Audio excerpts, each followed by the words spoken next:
Os Evangelhos. Os escritos que relatam a vida, obra e mensagem de Jesus. A pedra fundamental da religião com mais adeptos ao redor do mundo. Um legado recolhido e difundido por 4 dos 12 apóstolos. Ele padeceu, foi sepultado e ressuscitou ao 3º dia, segundo as Escrituras.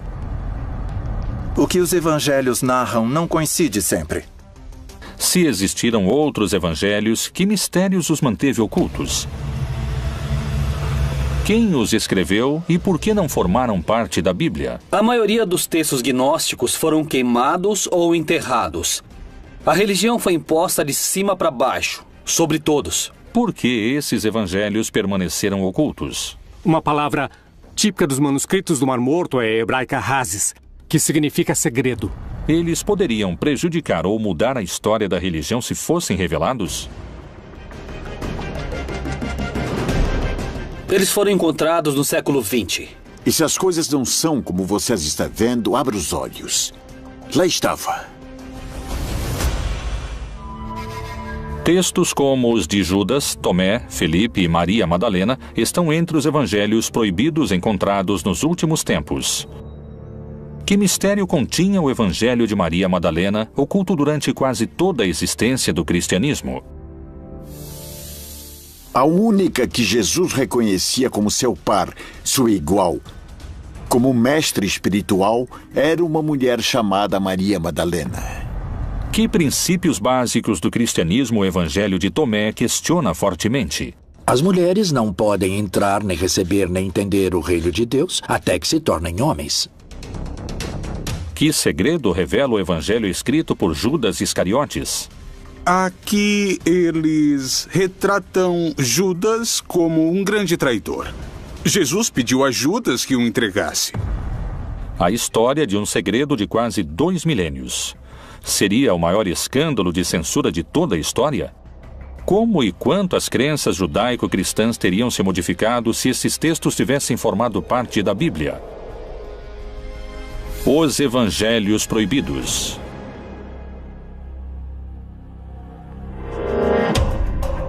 A Bíblia contém 1.189 capítulos, 31.102 versículos, 773.693 palavras e 3.566.480 letras. Não admite nenhuma a mais e nenhuma a menos. Evangelho significa boa notícia, um anúncio que tem um conteúdo positivo. Isso significa evangelho. A palavra cânone em grego significa regra, ou seja, é um texto que reconhecemos como regrado. E a igreja identifica nele uma determinada realidade. É uma regra, é uma legislação, é um reconhecimento da validade desses textos. Os 4 evangelhos canônicos são Mateus, Marcos, Lucas e João. A pergunta é, até onde esses materiais têm realmente uma base histórica? Eles realmente têm como origem o Jesus histórico? Quais foram os textos excluídos do livro sagrado? Bom, é o seguinte, nós temos o Evangelho de Felipe, temos o Evangelho de Judas, temos materiais referentes a Maria Madalena. De que época datam esses textos que foram denominados de evangelhos apócrifos? Os evangelhos apócrifos têm em comum o fato de datarem de uma época tardia, ou seja, entre o século II e o século V depois de Cristo, quando nenhum dos apóstolos estava vivo, e tampouco seus primeiros discípulos. A maioria dos evangelhos apócrifos tem procedência gnóstica e refletem uma postura totalmente antijudaica, já que o judaísmo postula um Deus criador de um modo material e o gnosticismo postula um mundo material malvado e um Deus que está interessado somente no mundo espiritual. Algo que é comum a todos os apócrifos é um Jesus que é como um holograma. É uma projeção aparente, mas nunca é realmente humano. O gnosticismo cristão lembra de alguma maneira o descobrimento dos manuscritos. E nesse caso, reflete o que chamamos de uma literatura que se originou no gnosticismo cristão, que nesses anos já era considerado pelos poderosos a corrente central do cristianismo uma heresia. E por isso, nesse caso, os livros que haviam desfrutado de prestígio nesses círculos foram escondidos e não destruídos. E com isso podemos recuperar não somente uma literatura perdida, como uma literatura que tinha, em alguns casos, também raízes judaicas. Por isso que os evangelhos apócrifos, em primeiro lugar, não são evangelhos, porque não se identificam com os evangelhos do século I quanto a dar uma boa notícia de que o Messias havia chegado, morrido e ressuscitado, e sim, de modo geral, são de um caráter docetista, uma palavra que deriva do grego docere, que significa aparência. Para os gnósticos cristãos dos evangelhos apócrifos, Jesus aparecia como humano, mas não era verdadeiramente humano, porque sendo um espírito muito elevado, não podia realmente ter se rebaixado e se convertido em matéria. Uma vez que o cristianismo se tornou a religião oficial do império e que os bispos cristãos declararam heréticos certos textos e penalizaram sua posse, iniciou-se o processo de perseguição muito intenso contra todos os evangelistas gnósticos, contra todos os gnósticos valentinianos, e a posse de textos evangélicos foi considerada um delito grave. Os evangelhos teriam sido silenciados por uma luta de poder no seio do cristianismo? Em 1947, pastores beduínos encontraram cerca de 800 fragmentos de manuscritos do Mar Morto que datam de cerca de 2000 anos em cavernas no deserto da Judéia. Que segredos misteriosos revelam os textos encontrados? Os textos do Mar Morto são manuscritos judaicos antigos, achados entre 1946, 47 e 1956. E são documentos, em sua maioria, escritos em couro de animais e uma minoria, 20%, em papiro. A maioria escritos em hebraico e também uma minoria em aramaico e em grego. Nos primeiros séculos do cristianismo desenvolveu-se um silencioso combate. Os gnósticos, que desejavam uma relação direta com Deus e que tinham seus próprios evangelhos, enfrentaram-se com uma crescente hierarquia de cristãos ortodoxos, que só aceitavam 4 evangelhos. Os gnósticos foram vencidos, mas a descoberta de seus evangelhos poderia lhes devolver a palavra. Uma das versões mais revolucionárias parece ter sido a de Tomás.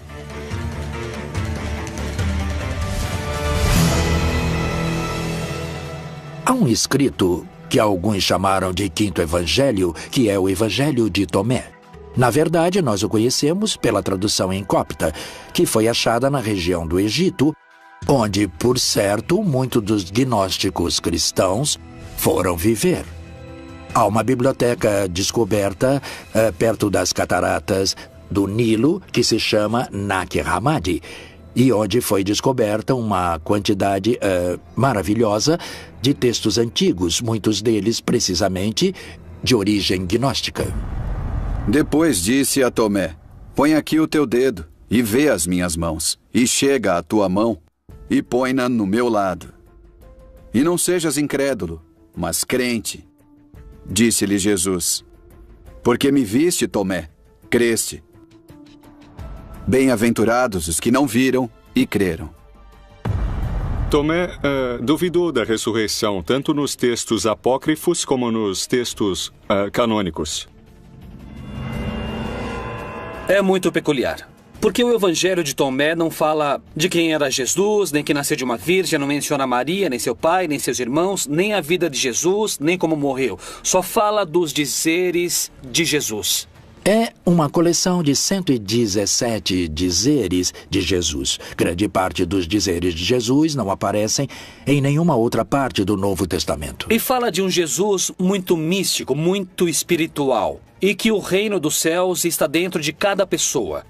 E que se você desenvolver o reino dos céus através do amor, do altruísmo, não julgar, perdoar, etc., o reino dos céus cresce dentro de você.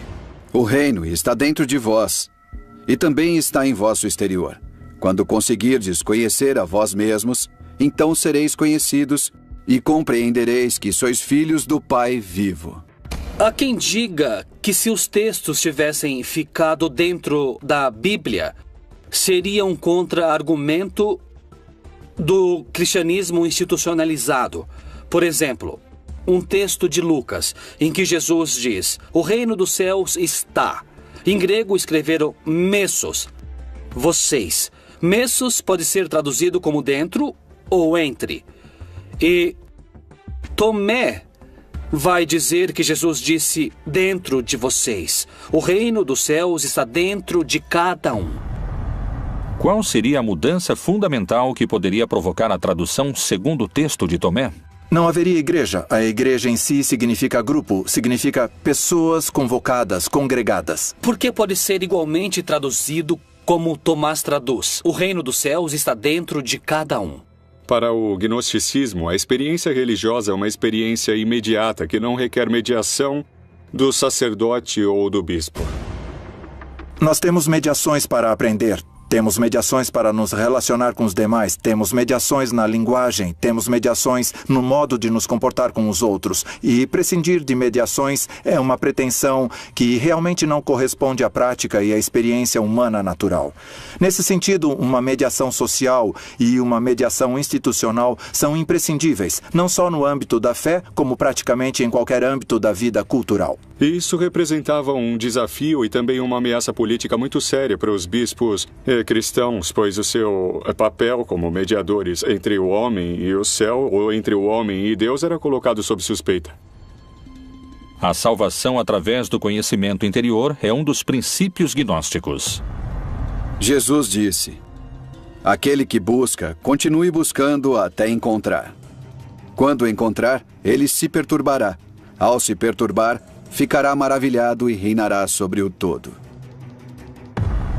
Além disso, o Evangelho de Tomé prega outro modo de se relacionar com Deus e com a morte. O que o Evangelho de Tomás nos convida a entender é que nós não somos nossos pensamentos, não somos nossas emoções. Segundo os gnósticos, na medida que aprendemos a tomar distância e a deixar de pensar e de crer que somos nossos pensamentos e nossas emoções, podemos concentrar nossa atenção em quem observa esses pensamentos e emoções. E, paulatinamente, vamos nos identificando com o observador, e não com esse ruído mental e essas emoções. E é aí que reside o segredo da imortalidade para eles. Jesus disse: eu mesmo vou guiá-la para torná-la macho, para que ela também possa tornar-se um espírito vivo semelhante a vós machos. Porque toda mulher que se tornar macho entrará no reino do céu. Tomé queria um mundo não só sem instituições, como também sem mulheres, segundo afirmam alguns especialistas. O Evangelho de Tomé não tem uma mensagem central, porque parece somente um mosaico de dizeres atribuídos a Jesus. No entanto, temos um caso muito curioso. Ele diz que Maria Madalena terá de se converter em homem porque as mulheres não podem entrar, nem receber, nem entender o reino de Deus até que se tornem homens. O Evangelho de Tomé não foi o único que permaneceu oculto durante séculos. O manuscrito do apóstolo Felipe também foi recuperado. Nos escritos de Felipe, este contradiz Tomé em relação ao lugar que ocupa a igreja e a mulher. Esses textos poderiam revelar um mistério cuja força mudaria para sempre os conceitos cristãos sobre a sexualidade. Que Jesus tenha se enamorado de uma mulher em sua juventude é muito provável. Muitas mulheres que o seguiam se enamoravam dele, isso é evidente e seguríssimo, não? Outra passagem do Evangelho de Felipe é ainda mais descritiva do papel das mulheres. Havia 3 que sempre caminhavam com o Senhor: sua mãe, Maria, sua irmã e Madalena, que era chamada sua companheira. Sua irmã, sua mãe e sua companheira, todas chamavam-se Maria.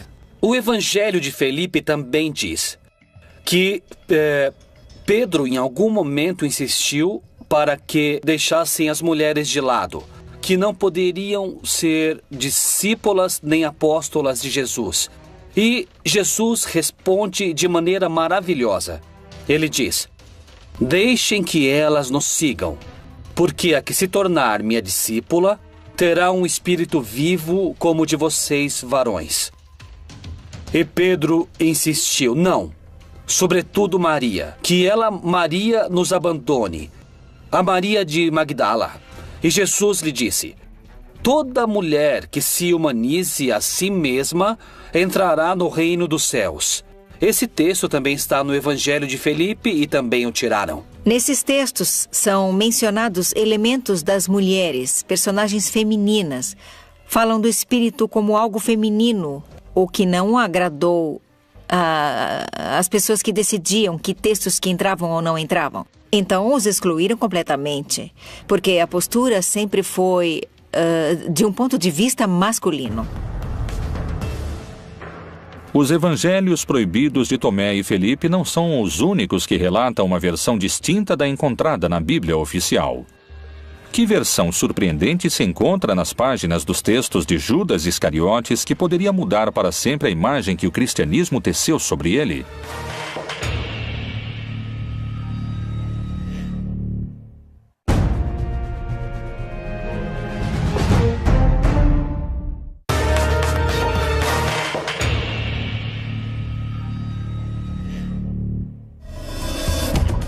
Niceia, ano de 1978. Um grupo de camponeses realizam suas tarefas habituais quando encontram numa caverna alguns papiros que poderiam mudar para sempre o conceito de um dos homens mais repudiados da história. Mas você excederá a todos eles, pois você sacrificará o homem que me reveste. Abril de 2006. Foi apresentado o resultado de um trabalho de anos, a reconstrução e tradução de um livro que se acreditava perdido para sempre. Um livro extraviado por mais de 1.700 anos. Um texto que modificaria o lugar que a história reservou para o homem mais odiado pelo cristianismo, o Evangelho de Judas. O Evangelho Gnóstico de Judas nos oferece uma versão diametralmente oposta à do Judas retratado dos evangelhos canônicos. O Evangelho de Judas também é gnóstico. Ele data do século IV e nele Judas aparece não como o grande traidor da história, mas como aquele a quem foi revelado o que Jesus ia fazer. Quer dizer, ele ia morrer. Inclusive, o Evangelho de Judas trata de expor como Jesus pede a Judas que o entregue. Então, mais que uma traição, é um favor para que se cumpra o plano da salvação. Quem foi o apóstolo Judas Iscariotes? Segundo os evangelhos canônicos, foi o traidor que revelou o lugar onde poderiam capturar seu mestre, tal como havia anunciado o próprio Jesus durante a última ceia. E comendo com eles, disse: em verdade vos digo que um de vós me há de trair. Judas Iscariotes tinha combinado com as autoridades que o entregaria. Jesus havia celebrado a última ceia, havia ceado com seus discípulos, uma celebração em contexto pascal. Havia ido a um horto e lá foi aprisionado. Essa é a versão oficial dos fatos, segundo os livros que compõem a Bíblia. Mas o que diz o Evangelho de Judas? Que interpretação oferecem os especialistas sobre esses textos que permaneceram ocultos por 2000 anos? No caso do Evangelho de Judas, este ajudou Jesus a cumprir seu objetivo, que é, no caso do gnosticismo, livrar-se da sua corporalidade. Judas, que é o grande traidor, que vende Jesus por 30 moedas, no caso desse evangelho, aparece realmente como um herói. O Jesus retratado no Evangelho Gnóstico de Judas é um Jesus burlão. Um Jesus sarcástico que zomba da ignorância de seus discípulos e que abertamente prefere Judas e faz de Judas seu apóstolo predileto, porque diz que Judas é o único que entende que Jesus não é uma pessoa, não é somente um corpo. Jesus não é uma encarnação de Deus na Terra e tampouco é um ser humano. É um estado de consciência que qualquer pessoa pode alcançar. Qual foi então o papel de Judas segundo esses textos?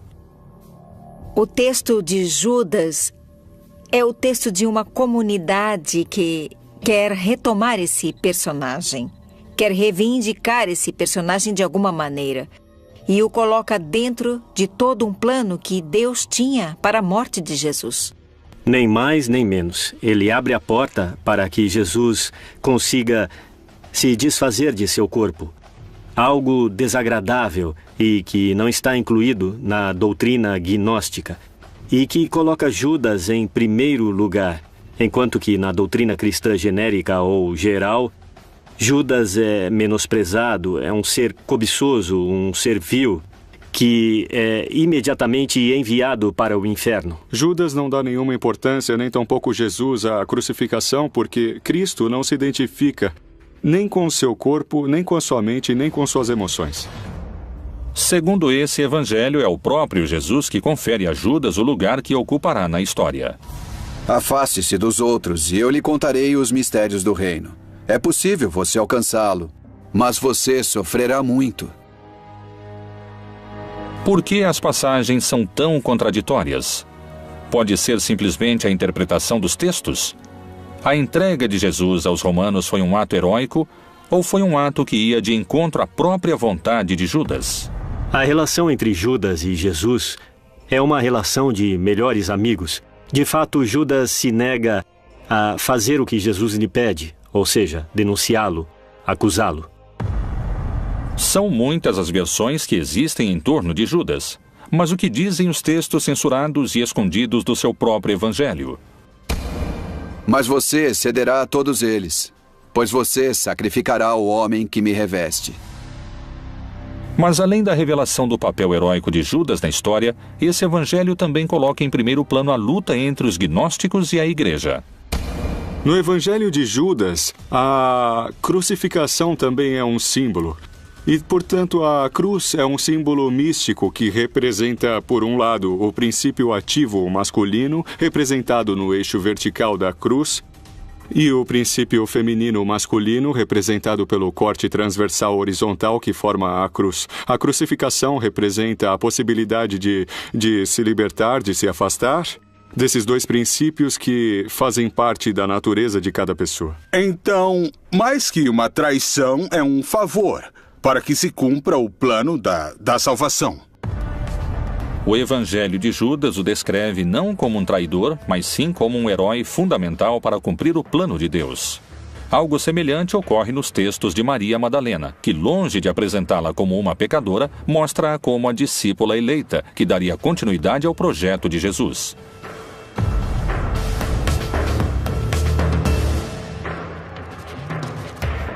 Esse evangelho foi encontrado somente em 1896. Que segredo oculto revela o evangelho de Maria Madalena? A mulher mais misteriosa da Bíblia deixou escritos seus próprios segredos.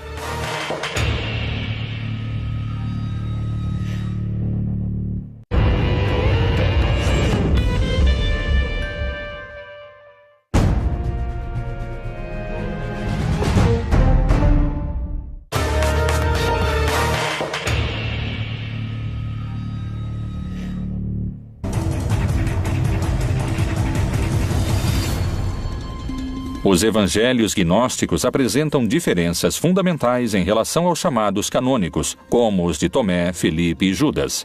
Mas esses não são os únicos. O recente achado dos manuscritos do Evangelho Proibido de Maria Madalena aprofunda ainda mais essas diferenças.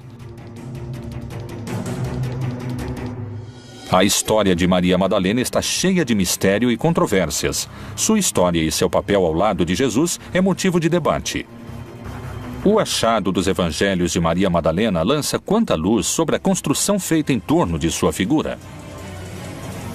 Maria Madalena, nos evangelhos canônicos, desaparece. A figura principal, isso afastando-nos dos gnósticos, a figura principal dos evangelhos, que descobre que Jesus não está na tumba, é Maria Madalena. Os outros duvidaram até o final. Nos textos gnósticos, quando Maria Madalena é a discípula preferida de Jesus, ela é a mulher muito próxima de Jesus, que a amava intensamente.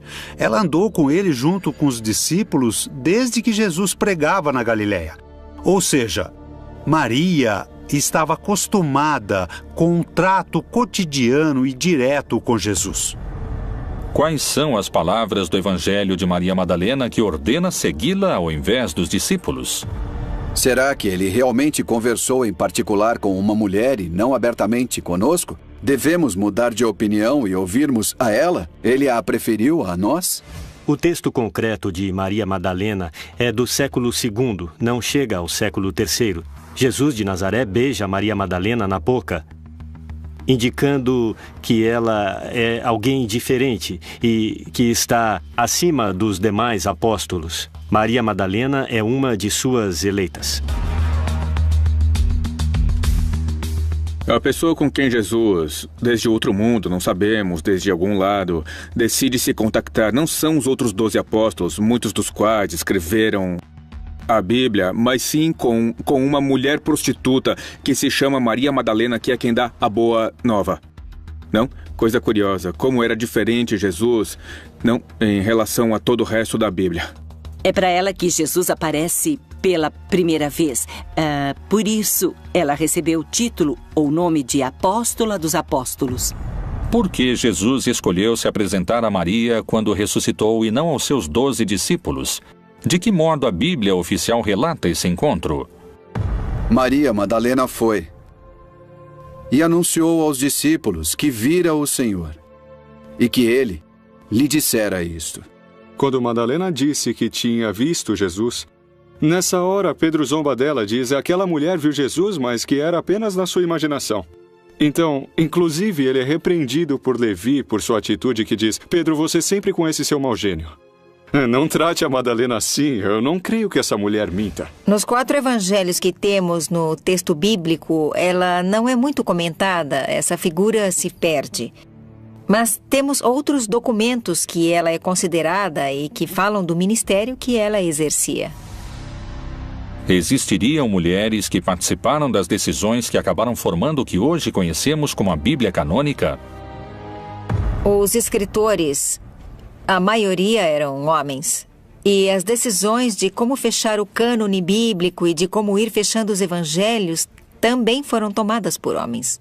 Qual era o papel de Maria Madalena? Que relação a unia com Jesus? A resposta está em seu evangelho. O Evangelho de Maria Madalena nos fala de uma liderança da mulher. Nós o conhecemos como um pouco gnóstico, porque diz: me foi revelada a sabedoria, fui conhecendo mais sobre ele.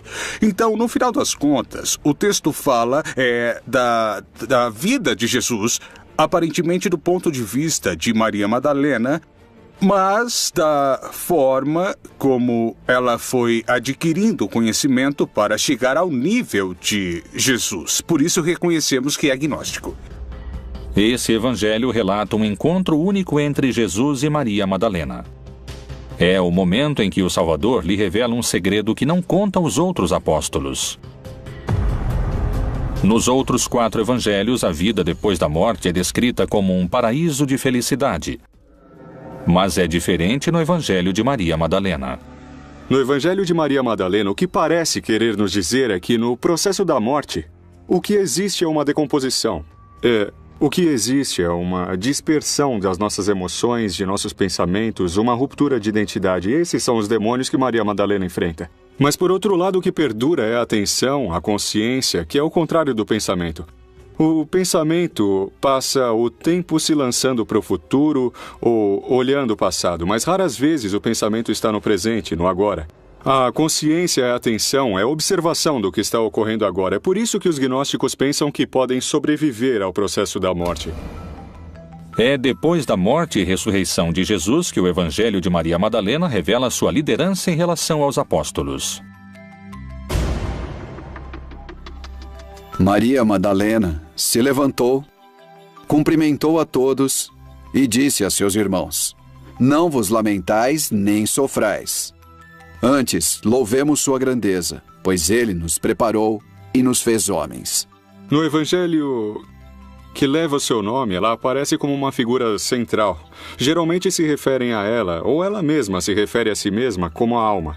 E isso permite entender que, na concepção gnóstica, a divindade não só é masculina, mas a divindade também tem uma dimensão feminina. Antigamente, as pessoas se persignavam em nome do Pai Criador, do Filho Redentor e da Mãe da Sabedoria. Havia uma mulher na Trindade. Como o Espírito, em hebraico e em grego, é feminino, o Espírito Santo era uma figura feminina.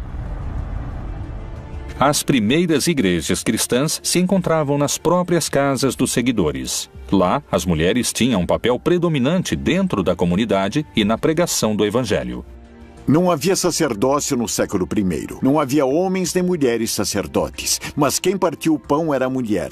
A dona da casa onde se reuniam era a mulher, não era um assunto de homens. Foi no concílio de Nicéia que expulsaram os gnósticos e excomungaram todos os textos que diziam que a mulher era importante para Jesus, que Maria Madalena era uma apóstola importante. E sobretudo no concílio de Constantinopla, no ano 380, excomungaram quem acreditava que havia uma feminilidade em Deus. Jesus trata de maneira semelhante os homens e as mulheres e os convoca para seu grupo. O grupo de Jesus é uma nova maneira de estar na Terra. As mulheres comem diante dos homens quando nessa cultura não podem. Só diante de seus maridos elas podem se descobrir para comer. Bom, se a Igreja Católica Romana tivesse aceitado mulheres sacerdotes, teria se aproximado mais das pessoas. Jesus caminhou com mulheres e homens. A Igreja não aceita isso. Considera apenas o homem. Não quer ver o que Jesus deixou. Os textos são simbólicos, quer dizer, a única que Jesus reconhecia como seu par, seu igual, como mestre espiritual, era uma mulher chamada Maria Madalena. Cada evangelho proibido tem sua postura. Segundo muitos afirmam, os textos de Maria Madalena encontrados poderiam ter mudado a história do catolicismo, se tivessem sido incluídos nos chamados textos canônicos. Chegou a nós um texto escrito por uma mulher. Não sabemos que mulher e se sabia escrever. Numa análise filológica, é um olhar de mulher. Chama-se o Evangelho de Maria Madalena. Não foi escrito por Maria Madalena, é claro, ela não sabia escrever. Mas há aí uma mulher. Então, obviamente, hoje seria outra visão do assunto se as mulheres tivessem sabido escrever e tivessem transmitido sua mensagem como discípulas de Jesus. Os evangelhos proibidos apresentam o lado oculto de Jesus e Maria Madalena como uma líder dos apóstolos. Os evangelhos de Judas, Maria Madalena, Felipe e Tomé compartilham uma raiz gnóstica. Um caso diferente é o de um evangelho descoberto por arqueólogos franceses em 1886, nos braços de um bispo enterrado muitos séculos antes. Que notícias reveladoras sobre Cristo trazem os manuscritos encontrados de Pedro? Que dizem esses textos ocultos durante tantos anos e que agora vieram à luz? Os Evangelhos de Pedro, os escritos proibidos do primeiro Papa.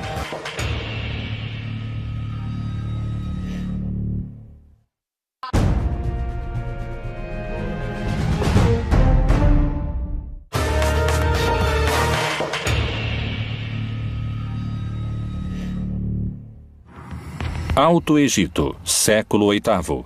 Um monge faz seu último pedido, ser enterrado com o livro que protegeu durante toda a sua vida.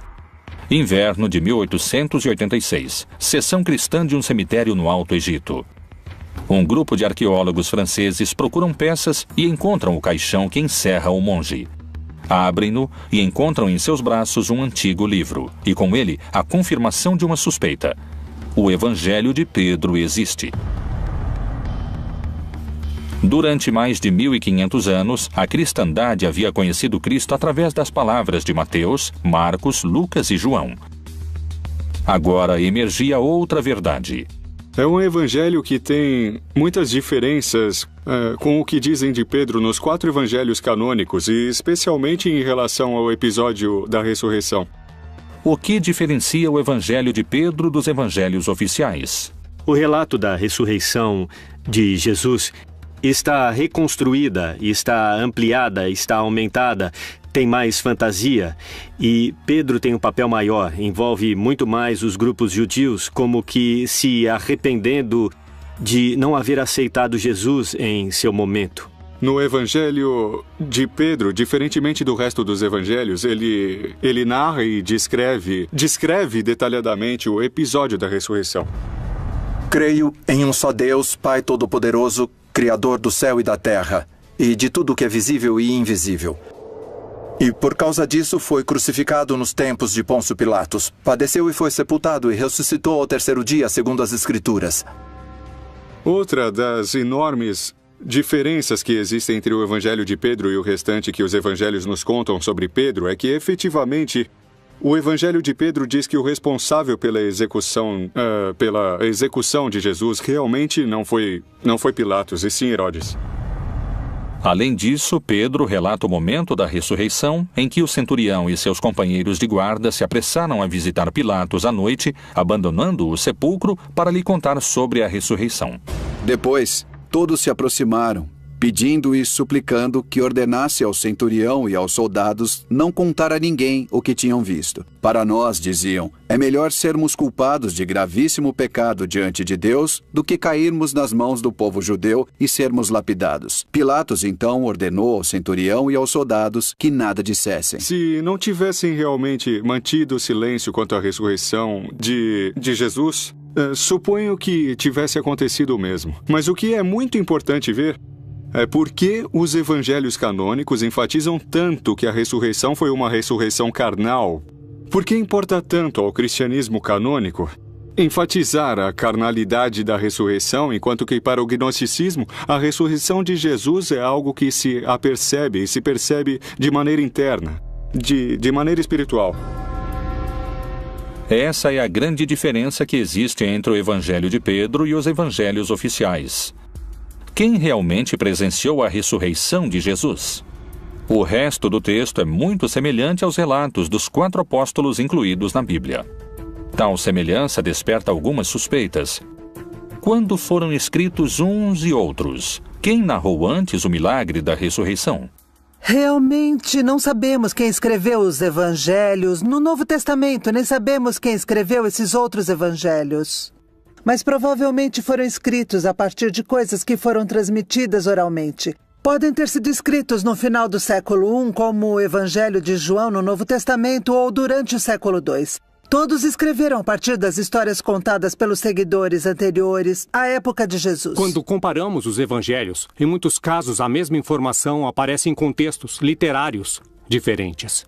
O que prova que já existia, de alguma maneira, uma flexibilidade na transmissão da tradição no cristianismo antigo, que conheciam as frases, mas nem sempre sabiam em que contexto haviam sido ditas. E por isso, há cristianismos diferentes. Haviam reconstruído esses contextos diferentes. E os evangelhos são a prova de que essas informações parecem ter funcionado, ter sido transmitidas de uma maneira independente, sem o contexto histórico narrativo original. Então, os 4 evangelhos canônicos correspondem às autorias de Lucas, Marcos, Mateus e João? À medida que transcorreu o tempo desde a morte e o desaparecimento de Jesus, os textos perderam cada vez mais valor, quer dizer, perderam valor mais de uma vez. Se está escrevendo um texto 4 séculos depois da morte de Jesus, que parte desse escrito é verdadeiro? De onde saíram esses ensinamentos? E mais, voltemos aos evangelhos canônicos que estão na Bíblia. Não são de Lucas, não são de João, não são de Mateus nem de Marcos. Os evangelhos revelam a vida de Jesus Cristo. Durante centenas de anos, os cristãos só contaram com a versão de Lucas, Mateus, Marcos e João. Que mistérios guardavam os evangelhos proibidos que foram apagados da face da terra?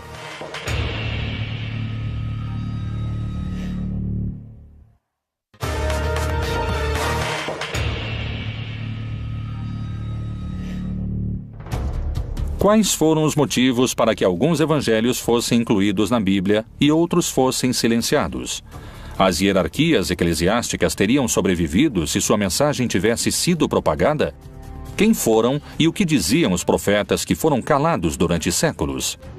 No ano de 312, Constantino, um imperador criado no paganismo romano, um homem que acreditava em muitos deuses, teve uma revelação antes de uma batalha.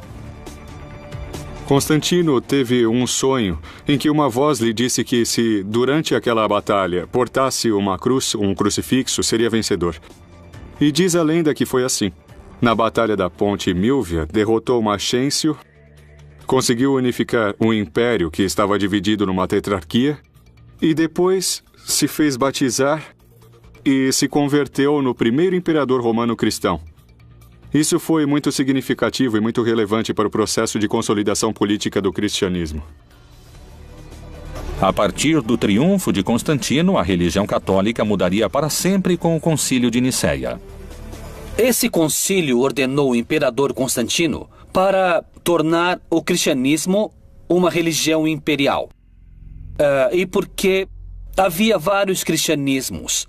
Havia o cristianismo monofisista, havia o cristianismo que chamaríamos depois de católico, havia os cristãos gnósticos, havia muitos cristianismos.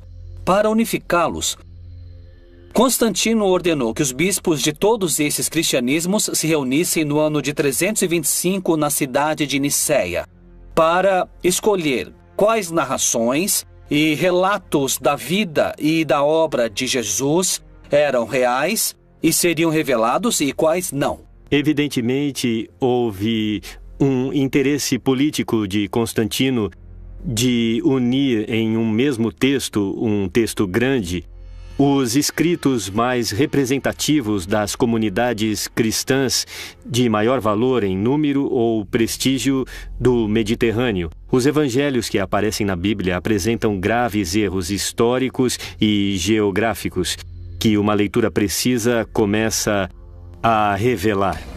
Foi um imperador romano que adorava o sol, aquele que estabeleceu as regras básicas da Igreja Católica como a conhecemos hoje? Constantino governou a partir do ano 313, ou seja, no século IV. No século IV já estava decidido, já era um fato histórico os livros que os crentes consideravam inspirados. E mais, algumas das perseguições imperiais contra os cristãos exigiam que as pessoas entregassem os livros sagrados, caso contrário, eram mortas. Muitos cristãos se dispuseram a morrer na fogueira porque não entregaram os livros sagrados, e isso foi antes de Constantino. Os gnósticos perderam sua primeira batalha, mas essa não seria a última e nem a pior de suas derrotas. Qualquer livro do cristianismo que foi separado dessa lista, considerada sagrada por ordem do imperador Constantino, ficou de fora, se tornou apócrifo. Qualquer seguidor desses textos, dessas crenças, a partir desse momento, foi considerado herege, que significa aquele que pensa diferente. Para muitos especialistas, os evangelhos proibidos constituíram um campo de batalha em que se travou a guerra entre os gnósticos e a hierarquia eclesiástica.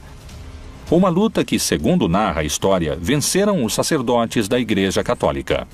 Já desde um primeiro momento pareceu haver gerado uma polêmica entre os seus seguidores, e por isso os evangelhos, sejam os canônicos ou sejam os apócrifos, refletem interpretações diferentes da mensagem original histórica de Jesus. O que teria ocorrido se a perspectiva gnóstica tivesse triunfado? Qual seria o papel da mulher se os textos bíblicos tivessem sido reformulados ou os textos gnósticos incorporados? Como seria a Igreja Católica hoje em dia com esses manuscritos como protagonistas?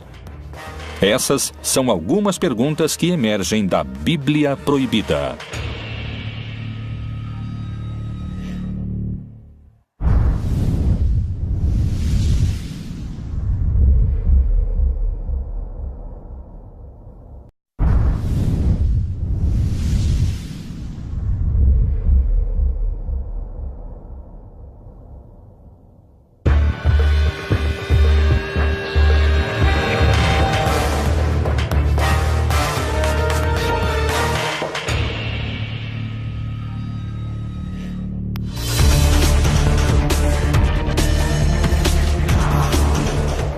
Os Evangelhos.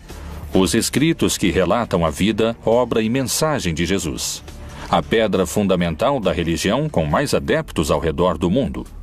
Um legado recolhido e difundido por 4 dos 12 apóstolos. Ele padeceu, foi sepultado e ressuscitou ao 3º dia, segundo as Escrituras. O que os evangelhos narram não coincide sempre. Se existiram outros evangelhos, que mistérios os manteve ocultos? Quem os escreveu e por que não formaram parte da Bíblia? A maioria dos textos gnósticos foram queimados ou enterrados. A religião foi imposta de cima para baixo, sobre todos. Por que esses evangelhos permaneceram ocultos? Uma palavra típica dos manuscritos do Mar Morto é hebraica hazes, que significa segredo. Eles poderiam prejudicar ou mudar a história da religião se fossem revelados? Eles foram encontrados no século XX. E se as coisas não são como vocês estão vendo, abra os olhos. Lá estava. Textos como os de os evangelistas gnósticos, contra todos os gnósticos valentinianos, e a posse de textos evangélicos foi considerado um delito grave. Os evangelhos teriam sido silenciados por uma luta de poder no seio do cristianismo? Em 1947, pastores beduínos encontraram cerca de 800 fragmentos de manuscritos do Mar Morto que datam de cerca de 2000 anos em cavernas no deserto da Judéia. Que segredos misteriosos revelam os textos encontrados? Os textos do Mar Morto são manuscritos judaicos antigos, achados entre 1946, 47 e 1956. E são documentos, em sua maioria, escritos em couro de animais e uma minoria, 20%, em papiro. A maioria escritos em hebraico e também uma minoria em aramaico e em grego. Nos primeiros séculos do cristianismo desenvolveu-se um silencioso combate. Os gnósticos, que desejavam uma relação direta com Deus e que tinham seus próprios evangelhos, enfrentaram-se com uma crescente hierarquia de cristãos ortodoxos, que só aceitavam 4 evangelhos. Os gnósticos foram vencidos, mas a descoberta de seus evangelhos poderia lhes devolver a palavra. Uma das versões mais revolucionárias parece ter sido a de Tomás.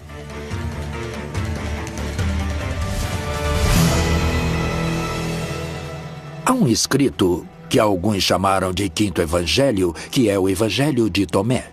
Na verdade, nós o conhecemos pela... Judas, Tomé, Felipe e Maria Madalena estão entre os evangelhos proibidos encontrados nos últimos tempos. Que mistério continha o Evangelho de Maria Madalena, oculto durante quase toda a existência do cristianismo? A única que Jesus reconhecia como seu par, sua igual, como mestre espiritual, era uma mulher chamada Maria Madalena. Que princípios básicos do cristianismo o Evangelho de Tomé questiona fortemente? As mulheres não podem entrar, nem receber, nem entender o reino de Deus até que se tornem homens. Que segredo revela o Evangelho escrito por Judas Iscariotes?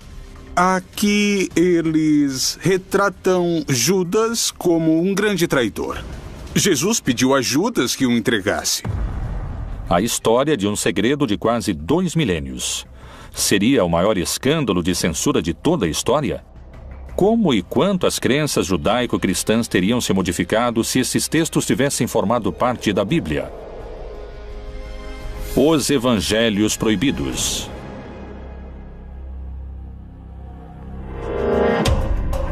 A Bíblia contém 1.189 capítulos, 31.102 versículos, 773.693 palavras e 3.566.480 letras.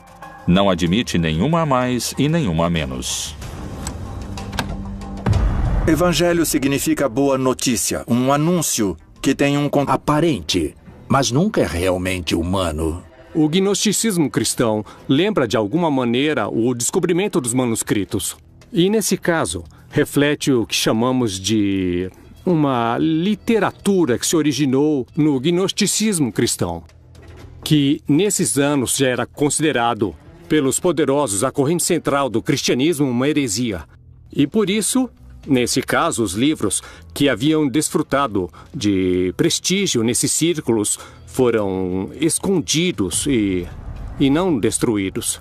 E com isso podemos recuperar não somente uma literatura perdida, como uma literatura que tinha, em alguns casos, também raízes judaicas. Por isso que os evangelhos apócrifos, em primeiro lugar, não são evangelhos, porque não se identificam com os evangelhos do século I quanto a dar uma boa notícia de que o Messias havia chegado, morrido e ressuscitado, e sim, de modo geral, são de um caráter docetista, uma palavra que deriva do grego docere, que significa aparência. Para os gnósticos cristãos dos evangelhos apócrifos, Jesus aparecia como humano, mas não era verdadeiramente humano, porque, sendo um espírito muito elevado, não podia realmente ter se rebaixado e se convertido em matéria. Uma vez que o cristianismo se tornou a religião oficial do Império e que os bispos cristãos declararam heréticos certos textos e penalizaram sua posse, iniciou-se o processo de perseguição muito intenso contra todo conteúdo positivo. Isso significa evangelho. A palavra cânone em grego significa regra, ou seja, é um texto que reconhecemos como regrado. E a igreja identifica nele uma determinada realidade. É uma regra. É uma legislação, é um reconhecimento da validade desses textos. Os 4 evangelhos canônicos são Mateus, Marcos, Lucas e João. A pergunta é, até onde esses materiais têm realmente uma base histórica? Eles realmente têm como origem o Jesus histórico? Quais foram os textos excluídos do livro sagrado? Bom, é o seguinte, nós temos o Evangelho de Felipe, temos o Evangelho de Judas, temos materiais referentes a Maria Madalena. De que época datam esses textos que foram denominados de evangelhos apócrifos? Os evangelhos apócrifos têm em comum o fato de datarem de uma época tardia, ou seja, entre o século II e o século V depois de Cristo, quando nenhum dos apóstolos estava vivo, e tampouco seus primeiros discípulos. A maioria dos evangelhos apócrifos tem procedência gnóstica e refletem uma postura totalmente antijudaica, já que o judaísmo postula um Deus criador de um modo material e o gnosticismo postula um mundo material malvado e um Deus que está interessado somente no mundo espiritual. Algo que é comum a todos os apócrifos é um Jesus que é como um holograma. É uma projeção